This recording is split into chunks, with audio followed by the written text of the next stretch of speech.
राष्ट्र राष्ट्रीय बौद्ध महासभा के आदरणीय संस्थापक महोदय भारती साहब बौद्ध जी, आदरणीय हमारे कार्यवाहक अध्यक्ष माननीय बादल सिंह बौद्ध साहब और हमारे राष्ट्रीय बौद्ध महासभा के आचार्य परम आदरणीय किशोर बौद्ध साहब और सभी राष्ट्रीय बौद्ध महासभा के कार्यकारी सदस्य, सभी प्रदेश के प्रदेश संयोजक और पूरे देश भर के सभी वे कर्मठ समर्पित राष्ट्रीय बौद्ध महासभा के सभी कार्यकर्ता, पदाधिकारी, सभी का आज के इस बहुजन सफरनामा के संघर्ष यात्रा में आप सभी का स्वागत, अभिनंदन है। और आप लोगों को मैं बताना चाहूंगा कि आज के कार्यक्रम की बहुजन सफरनामा के कार्यक्रम की हमारी अध्यक्षता करेंगे परम आदरणीय इंजीनियर रमेश चंद्र बनगोत्रा साहब, जो कि हमारे राष्ट्रीय महासचिव प्रभारी जम्मू कश्मीर लद्दाख हिमाचल प्रदेश पंजाब चंडीगढ़ से। और हमारे आज के महत्वपूर्ण वक्ता साथियों का भी मैं उनके अनुग्रह के बाद मैं उनका उद्घोष करूंगा। तो मैं चाहूंगा हमारे कार्यक्रम की कर रहे अध्यक्षता आदरणीय बनगोत्रा साहब से निवेदन है कि हमें कार्यक्रम को सुचारू रूप से आगे संचालित करने हेतु अपना अनुग्रह प्रदान करें। आदरणीय बनगोत्रा साहब। जय भीम नमो बुद्धाय। जय भीम नमो बुद्धाय। संचालन जी, यस, बगैर किसी समय गवाए हुए आप अपना संचालन जारी रखें। जय भीम नमो बुद्धाय। चलिए, बहुत बहुत साधुवाद। कार्यक्रम की कर रहे अध्यक्षता आदरणीय इंजीनियर साहब का हमें बिल्कुल ही अनुशासित तरीके से बिना किसी औपचारिक शुरुआत के भूमिका के हमें जो है संचालन की अनुमति प्रदान कर दी गई है। तो जैसा कि आप सभी देख रहे हैं, पिछले लंबे समय से हमारे बहुजन सफरनामा के नायकों की जो गाथा है, जो संघर्ष है, उसे लगातार हमारे वक्ताओं के द्वारा, हमारे संस्थापक अध्यक्ष महोदय के द्वारा और तमाम देश भर से बुद्धिजीवी साथियों के द्वारा अपने अपने स्तर से इन नायकों की जो संघर्ष है, जो मेहनत है, जो आदर्श स्थापित हुए हैं, जिस पर बहुजन समाज गर्व करता है, फक्र करता है, तो उसी कड़ी में हमारे आज के महत्वपूर्ण एपिसोड में हमारे प्रमुख वक्तागण है। मैं उनका नाम पहले आप सभी जुड़े हुए आज के वेबिनार में सभी सम्मानित साथियों को मैं उनका नाम उद्घोष करना चाहूंगा। सबसे पहले उनमें हमारे माननीय जो तेलंगाना प्रदेश से हैं, माननीय हमारे जगदीश चंद्र सितारा साहब, और हमारे छत्तीसगढ़ प्रदेश से हैं माननीय पुष्प कुमार प्रतापी जी, संयोजक छत्तीसगढ़, और जम्मू कश्मीर से हैं हमारे माननीय दर्शन लाल वक्ता जी।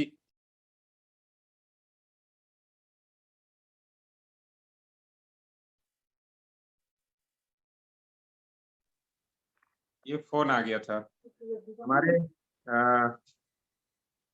उड़ीसा प्रदेश से, भुवनेश्वर से हमारे आदरणीय अभिराम मलिक साहब हैं आज के वक्तागणों में। और इस तरह से इन साथियों के माध्यम से आज के इस महत्वपूर्ण वेबिनार में हम लोग इनके द्वारा बहुजन सफरनामा के नायकों पर, उनकी यात्रा पर इनके माध्यम से वक्तव्य सुनना चाहेंगे। तो मैं सर्वप्रथम चलूंगा, मैं जहां से हमारे राष्ट्रीय बौद्ध महासभा के हमारे उपाध्यक्ष भी हैं, हमारे प्रशांत साहब हैं, उस उड़ीसा की धरती से मैं सबसे पहले बुलाना चाहूंगा हमारे परम सम्मानीय आदरणीय अभिराम मलिक साहब को मैं बुलाना चाहूंगा। आप सादर आमंत्रित हैं आज के इस महत्वपूर्ण वेबिनार में बहुजन सफरनामा के वर्तमान नायकों की संघर्ष यात्रा में आप अपनी बात रखेंगे। तो मैं ससम्मान, पूरे सम्मान के साथ बुलाना चाहूंगा आदरणीय माननीय अभिराम मलिक साहब को। मोस्ट वेलकम है साहब, प्लीज आए, अपनी बात रखें।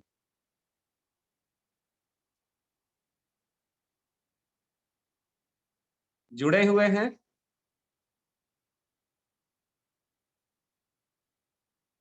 आदरणीय अभिराम साहब।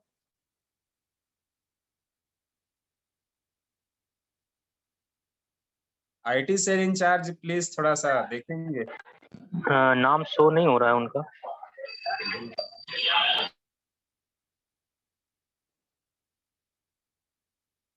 तो हम आगे फिर देखते हैं यदि वो आते हैं तो प्लीज हैंड राइज कर देंगे।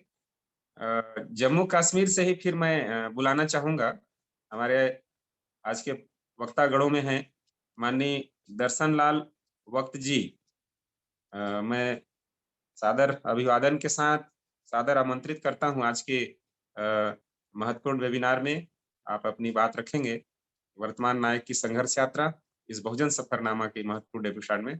आदरणीय दर्शन लाल साहब।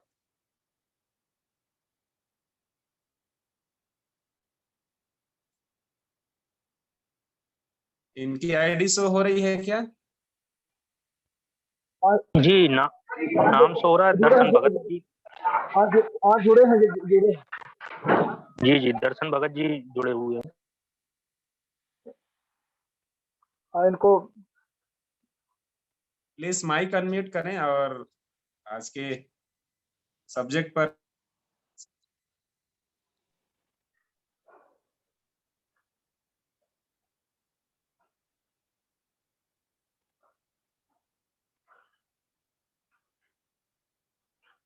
को नमन। और मैं आप सब साथियों के साथ आज दूसरी बार आपके साथ विचार वर्ष में शामिल हुआ हूँ। एक बार पहले भी हमने आपको हाँ जी। तो आज के जो विषय जनाब ने रखा है कि हमारे बहुजन नायकों का जो सफर रहा, उस विषय में मैं अपने ख्याल व्यक्त करूंगा। बेसिकली हमारा जो इतिहास है वो बहुत लंबा और बहुत पुराना है। वो स्टार्ट तो हो जाता है हमारे तथागत बुद्ध जी से, वहां तक तो हमारी जानकारी है और हमारे पास इतिहास के पन्नों में रिकॉर्ड भी है कि बुद्ध के पहले हमें जानकारी नहीं मिलती। तो हम ये मान के चलते हैं कि हमारा सबसे पहले जो महापुरुष हुए हैं वो तथागत बुद्ध जी ही हुए हैं, जो 4th और 5th सेंचुरी में पैदा हुए और 80 साल की यात्रा करके इस संसार को बहुत कुछ दे के तो वो महापरिणाम को प्राप्त हुए। 563 में उनका जन्मदिन होता है और 483 BC में उनका महापरिनिर्वाण होता है। तो टोटल 80 साल वो कार्यरत रहे। 80 साल से भी हम उनका जो पेड जो जब उन्होंने एक्चुअल स्टार्ट किया 29 साल वो निकाल देते हैं, तो ओवरऑल हम निकालते हैं कि 45 साल उन्होंने काम किया। जो प्रैक्टिकल काम किया उन्होंने 45 इयर्स। उन्होंने अपने अनथक प्रयास से दुनिया को बहुत कुछ दिया और उन परिस्थितियों में दिया कि जब आदमी उन चीजों के बारे में सोच नहीं सकता था, वो ख्यालात, वो आइडियाज, और पर्टिकुलरली एक उन्होंने धम्म टीचिंग का संसार को दिया कि भैया हम सब एक ही हैं, कोई ऊपर बड़ा नीचा नीच या उसमें कोई ऐसा कोई विवाद नहीं है, ऑल आर इक्वल। लेकिन उसके बाद कम से कम फिर उनके आगे अगर हम आए तो 2000 साल के बाद फिर कबीर जी का जन्म होता है। फिर कबीर साहब जी 120 साल तक वो भी सर्विस देते हैं समाज सुधारने में और लोगों में चेतना जगाते हैं। लेकिन बुद्ध का टाइम और कबीर जी का टाइम, इनमें बहुत आपस में बहुत डिफरेंस है, बहुत अंतर है इन दोनों में। जो चीजें बुद्ध जी ने कही, कबीर जी ने भी ऑलमोस्ट वही चीजें कही लेकिन उनकी भाषा और शैली थोड़ी उनसे डिफरेंट थी, वो दूसरे ढंग की थी। कहीं उन्होंने भी वही चीजें जो बुद्ध जी ने ट्रूथफुल चीजें कही, रियलिटी कही, तो कबीर साहब ने भी वही चीजें कही। उन्होंने भी सुपरस्टिशन, फॉल्स थिंग्स का कोई रोल उनमें नहीं मिलता हमें। तो ओवरऑल उन्होंने भी जो सिस्टम था, उस सिस्टम को उन्होंने निकारा, उसको बाइकआउट किया कि ये नहीं हो सकता। लेकिन व्यवस्थाएं थी दो जो उस चीज को मेंटेन करके रखना चाहती थी। वो नहीं चाहती थी कि वो दूसरी जो नई विचारधारा आ रही है सामने, उसको पनपने दिया जाए, उसको आगे बढ़ने दिया जाए। तो फिर भी उन लोगों ने बहुत काम किया, बड़ा रेडिकल रेवोल्यूशनरी आइडियाज दिए समाज को, और लोगों में एक अवेयरनेस क्रिएट करने की उन्होंने कोशिश की कि जो चीज आप आज तक लेके चल रहे हैं वो एक मिथ्या टाइप है, एक आइडियाज हैं, फैंसीज है, वो रियलिटी नहीं है बेसिकली। लेकिन हमारा जो समाज आज तक भी चलता जा रहा है। फिर उसके बाद हमारे संत रविदास जी आते हैं। कबीर साहब और संत रविदास के जो एक्चुअल एज है उनमें 25-26 साल का तो डिफरेंस है, वो छोटे हैं रविदास जी। लेकिन उन्होंने भी बहुत रेडिकल रेवोल्यूशनरी चीजें समाज को दी। उन्होंने तो यहां तक कहा कि जो कास्ट सिस्टम है जो बना हुआ, बुद्ध ने तो क्लास तक रखा, लेकिन कबीर साहब के टाइम आते आते जाति का भी निर्माण हो गया था, जाति भी बन गई थी। तो इन दोनों महा हमारे रेडिकल संतों ने ये समाज को कहा कि भाई आप इससे जितनी जल्दी बाहर आ जाएंगे उतनी जल्दी आपका कल्याण हो जाएगा, उतनी जल्दी आपका उत्थान हो जाएगा। तो आप जल्दी इसको जितनी जल्दी करेंगे उतनी जल्दी आपकी प्रगति बन जाएगी। लेकिन दुर्भाग्यवश क्या होता है कि हमारे महापुरुषों का जितना भी यात्रा रही उनकी अपने जीवन की, उन्होंने बहुत अच्छे आइडिया दिए, बहुत कुछ दिया, लेकिन हमें लास्ट जब हम पहुंचते हैं उसके बीच में हमारे छत्रपति छाऊ जी महाराज भी आते हैं। फिर उसके बाद महात्मा ज्योतिराव फुले भी अपना रोल अदा करते हैं। उन्होंने भी बहुत कुछ कहा और समाज को बहुत चेतना की कि कारण क्या है कि हमारा समाज आज तक दबा कुचला क्यों है, क्यों नहीं कर पा रहे, हमें तो बेसिक चीजें नहीं है। फिर उसके बाद सबसे ज्यादा और सबसे जिसको आइकॉन ऑफ नॉलेज कह सकते हैं, वो बाबा साहब भीमराव अम्बेडकर जी का उत्थान होता है, उनका आगमन होता है, वो समाज में आते हैं और 65 साल वो अपनी सर्विसेज देते हैं समाज को, और होल सर्विसेज हैं जिनकी बात मैं कर रहा हूं, उन्होंने पूरी होल सर्विसेज दी है, किसी निस्वार्थ के बगैर। उनका कोई स्वार्थ नहीं था स्वाय समाज का उत्थान और प्रगति के बगैर।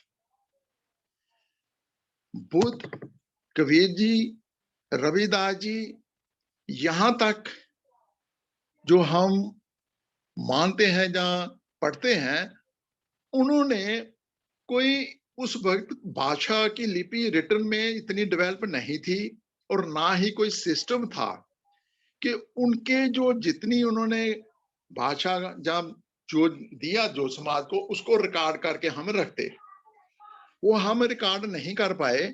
ना ही उन्होंने खुद दिया, जहां बुद्ध जी का था, फिर कबीर साहब का, क्योंकि वो एक नेचुरल वे में उन्होंने समाज को चेतना दी लेकिन रिकॉर्ड नहीं की। लेकिन ज्योतिराव फुले और बाबा साहब भीमराव अम्बेडकर जी ने हर चीज को जो भी उन्होंने किया, जो कहा, जो लोगों को सुनाया, लोगों को उपदेश दिया, उसका उन्होंने लिखकर भी रखा, उसको राइटिंग में भी लेकर उन्होंने रखा। आज यही कारण है कि हम बाबा साहब का कहा हुआ और दूसरों का जब हम विश्लेषण करते हैं तो जो हमारे पहले महापुरुष आते हैं उनके जो विचार हैं उनमें हम देखते हैं कि उनमें काफी मिक्सन पाया जाता है। रियलिटी कुछ और होती है और उसको पेश जब हमारे सामने करते हैं तो उस ढंग को उनको ट्रू पिक्चर नहीं कर पाते हैं। फॉर एग्जाम्पल कबीर साहब और हमारे संत गुरु रविदास का अगर हम उसका जीवन वृतांत ले लें तो उनमें ही विभिन्नता पाई जाती है कि भाई उनका डेट ऑफ बर्थ क्या है, ऐसे ही उनके विचारों में है। कुछ लोगों ने उसमें इंसर्शन कर रखी कि नहीं जी वो तो जैसे आम देखते हैं कि राम जी की इंसर्शन थी। राम जी कहाँ थे तब? राम जी वगैरह ये सिर्फ उन्होंने किया कि राम जी को हम कह सकते हैं, मान सकते हैं, लेकिन वो राम जी बुद्ध का नाम है, ना कि ये कोई दशरथ वाला राम। वो उन्होंने रिप्रेजेंटेशन जो की वो बुद्ध को की कि बुद्ध ने जो विचार दिया वही विचार आगे आके 100% कबीर जी साहब ने पेश किया। हर इशू में उन्होंने लोगों को समझाया कि अगर आप ये करोगे, लोभ करोगे, लालच करोगे, मोह करोगे या ऐसे अंधविश्वास करोगे तो आपका प्रगति नहीं हो सकती जितनी होनी चाहिए। इससे बाहर निकलो तो आपका जीना, आपकी प्रगति काफी संभव है। लेकिन दुर्भाग्यवश क्या हुआ कि हमारा समाज जो था वो उनके उपदेशों को सही रूप में नहीं समझ पाया और ना ही उनको प्रैक्टिकली इंप्लीमेंट कर पाया, तो वो सिस्टम उनका चलता रहा। आज भी हम बाबा साहब ने भी 64-65 साल अपनी लाइफ दी, हर चीज लिख के रखी, तो सबसे ज्यादा जो हमारे महापुरुषों का योगदान रहा वो हमारे वर्तमान जो टाइम में वो बाबा साहब भीमराव अंबेडकर जी का ही रहा। उससे पहले ज्योतिराव फुले जी का रहा और उसके बाद बाबू कांशीराम जी का रहा कि जिन्होंने बहुत मैसिव स्केल पे इस वो विचार जो हमें आजादी की ओर ले जाते हैं उन विषयों को लोगों तक पहुंचाया, लोगों को जागृत किया, लोगों को सुनाया कि भाई ये रास्ता है जो आपको लिबरेट कर सकता है। अगर आप नहीं इसको कर पाएंगे तो ये चीजें नामुमकिन सी साबित होंगी, क्योंकि जो आपका प्रतिद्वंदी है, जो आपका ओपोनेंट है, वो उस चीज को बड़े जोर छोड़ के साथ उसको एस्टेब्लिश करके रखेगा, उसको पकड़े रखेगा। वो जेन्युइन है उनका, क्योंकि वो उनका उसी के साथ उनका स्वार्थ चलता है। लेकिन जो समाज सदियों तक पिछड़ा रहा, बिल्कुल जमीनी सतह पर रहा, बाई फोर्स भी उनको कुछ नहीं करने दिया गया, कोई मीन्स ऑफ रिसोर्सेज नहीं रखने दिए गए, कानूनी तौर पर भी नहीं कोई करने दिया। तो ये चीज बाबा साहब ने आके बड़ी मुश्किल 1950 तक आते आते आते उन्होंने इसको लीगलाइज कर दिया। लीगलाइज क्या किया कि उसको एक उन्होंने रिटन शेप दे दी कि भाई पीछे तो रिटन का तो सवाल ही नहीं था।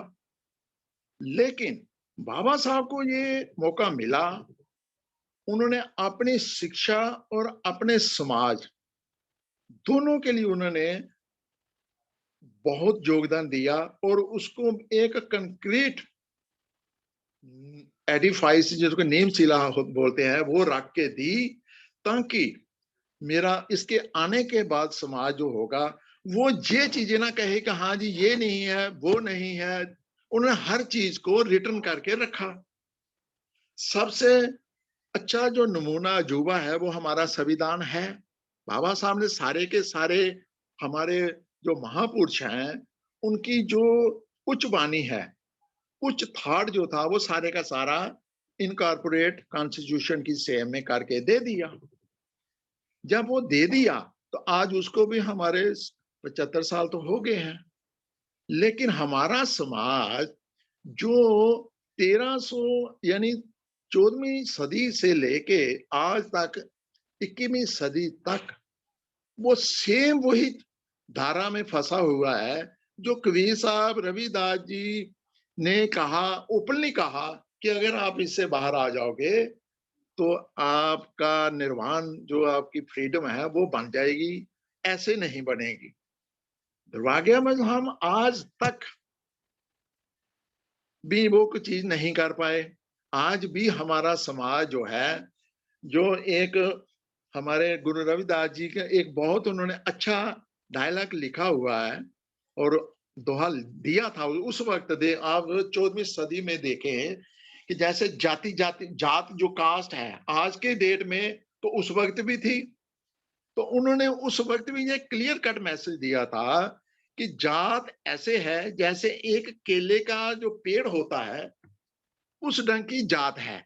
तो केले के बीच में कोई हार्ड वो चीज नहीं होती, एक पत्ते के ऊपर एक पत्ते के ऊपर एक, यानी पत्तों से ही वो केले का दरख्त बना है। तो इसी को उन्होंने संबोधित किया कि भाई जात भी ऐसे ही है, एक जात के ऊपर दूसरी जात, दूसरी के ऊपर तीसरी जात, ऐसे जात करने के बाद ये जाति का निर्माण हो जाता है। तो जाति जाति में जाति है, तो जैसे केतन के पात, केतन मीन केले के पात, तो रविदास जी ने उस वक्त कहा कि मनुष्य ना जुड़ सके जब तक जाति ना जात, जब तक ये चीजें खत्म नहीं होंगी तो आदमी एकता में जुड़ ही नहीं सकता। ये रविदास, गुरु रविदास जी ने कहा हुआ है। आप देखिए कि उन्होंने कितना कुछ आइडिया दिया कि भाई इसके बगैर अगर आप कहो तो कोई चीज संभव नहीं है, कभी नहीं हो सकती। आप चाहे जो मर्जी कर लो, इसको खत्म करना पड़ेगा आपको। वही चीज आके बाबा साहब ने कही कि भाई जात जो है ये एक पत्थर तो छोटा होता है। उन्होंने कहा कि भाई ये जो है ये पत्थर, पत्थर तो पानी के साथ फिर भी आगे पीछे हो सकता है। अगर छोटा पत्थर होगा तो पानी के बहाव में बैठ जाएगा, खत्म हो जाएगा। लेकिन जो बड़ी चट्टान है, चट्टान, बाबा साहब ने उसको चट्टान के साथ कंपैरिजन किया कि ये चट्टान जैसी है जाति। जब तक ये चट्टान रहेगी तो आपकी प्रगति जो है वो आगे नहीं बढ़ सकती। तो फिर उन्होंने क्या कहा? तो उन्होंने कहा कि भाई इस जाति को तोड़ने के लिए आपको बाहर निकलना पड़ेगा। आप बाहर निकलेंगे तो आपकी जो प्रगति है, जो प्रोग्रेस है वो संभव है। इसके बगैर प्रगति संभव नहीं है। और ये मान के रखो कि इसके बगैर, हमारा भी यही मानना है कि इसके बगैर प्रोग्रेस हमारे सोसाइटी की, हमारे समाज की बिल्कुल नहीं है। जाति कभी भी नहीं होने देगी, चाहे आप और 2 सेंचुरी चलते रहेंगे, हम कुछ नहीं होगा। क्योंकि जाति जो है ये एक हमारी ऐसी विडंबना बन गई है कि जैसे केले वाला हिसाब है कि पत्ते के ऊपर पत्ता, पत्ते के ऊपर पत्ता। अगर हम, अच्छा, बाबा साहब का जो विचार था, बाबा साहब ने विचार धर्म का भी दिया और उसके साथ साथ धर्म की जो पावर, जैसे उन्होंने कहा कि भाई धर्म जो है वो जरूरी है। ये बाबा साहब ने भी कहा धर्म जरूरी है। कि धर्म उन्होंने इसलिए कहा जरूरी है कि धर्म में आपको प्रोटेक्शन मिलती है, आपको बल मिलता है, आपको इकट्ठे बैठ के सोच समझ के तौर तरीका मिलता है, एक साथी दूसरे साथी के साथ सहयोग मिलता है। तो इसलिए धर्म और विचार ये एकता का सिंबल्स हैं। जब तक आप ये नहीं करोगे, एक धर्म के नीचे नहीं आओगे, जाति को छोड़ के, तो आपका निर्माण, आपकी प्रोग्रेस नहीं हो सकती। ये बाबा साहब का कंक्लूजन था। फिर उन्होंने कहा कि अगर आप धार्मिक तौर पे स्ट्रांग हो जाते हो तो इसमें फिर आप जो, जिसको राजनीति हम बोलते हैं, तो राजनीति को शेयर में आप इसमें बहुत बढ़िया रोल अदा कर सकते हो, प्रोवाइडेड कि आप धार्मिक तौर पर आपकी संगठन, आपका आइडियोलॉजिकली आप एक हो, तो फिर आपकी पावर जो है, जैसे उन्होंने एक एग्जांपल दी हुई है अपने एक लिटरेचर में कि अगर पानी दरिया का चलता रहे तो उससे बिजली नहीं निकल सकती। पानी में बिजली है, उसमें फोर्स है। तो बाबा साहब ने कहा कि उस फोर्स को इकट्ठा करने के लिए आपको डैम बनाने पड़ेंगे, डैम में पानी को रोकना पड़ेगा, एक जगह उनको इकट्ठा करना पड़ेगा, तो फिर एक धारा में उसको छोड़ेंगे जब, तो आपकी पावर बन जाएगी। तो फिर आप उस पावर से जो करना चाहे कर लीजिए। वही पावर, उसका कहने का भाव अर्थ ये था कि भाई जब समाज आप एक लड़ी में ले आएंगे जाति को छोड़ के, तो आपकी पावर बहुत ज्यादा हो जाएगी। उस पावर को आप जिधर जैसे चाहे वैसे चैनलाइज कर लें। तो राजनीति जो पावर का हिस्सा राजनीति है आज की डेट में भी, तो राजनीति हेल्प बहुत ज्यादा करती है। जिस आज के समाज में राजनीति की चाबी, जो उन्होंने कहा था कि गोल्डन की विच ओपन्स एवरी लॉक, तो हर एक रास्ता खुल सकता है उसी से। लेकिन वो लॉक की चाबी हमें मिलेगी कैसे? जातियों से तो मिलेगी नहीं। अगर हमने जातियों के समूह में रह के सब कुछ करना है, तो फिर दिल बहलाने के लिए वो गालिब का शेर ही अच्छा है, दिल बहलाने के लिए गालिब सब कुछ अच्छा है, तो फिर तो वो ही चलता रहेगा। ये इस डायग्नोज को हमें बाहर निकलना पड़ेगा। बाबा साहब की दूरदर्शिता आप देख लीजिए कि बाबा साहब को ये पता था, क्योंकि उन्होंने प्रैक्टिकल लाइफ स्ट्रगल की, तो वो हर चीज को इवेल्युएट कर साथ साथ करते थे। जब वो 1956 में आगरा में उन्होंने भाषण दिया कि भाई मुझे तो अनपढ़ या मेरे दूसरे साथियों ने कोई उनसे कोई मुझे दोष नहीं है, कोई गिला नहीं है उनके साथ। मुझे सबसे ज्यादा गिला दोष मेरे उस समाज से है जिनको मैं सोचता था कि ये आगे बढ़ के हमारे समाज की और बेड़ियां तोड़ेंगे, जो मैं यहाँ तक लेकर उनको आया उस समाज को। और सबसे दुखी उनका भाषण वही था जो उन्होंने आगरा में दिया।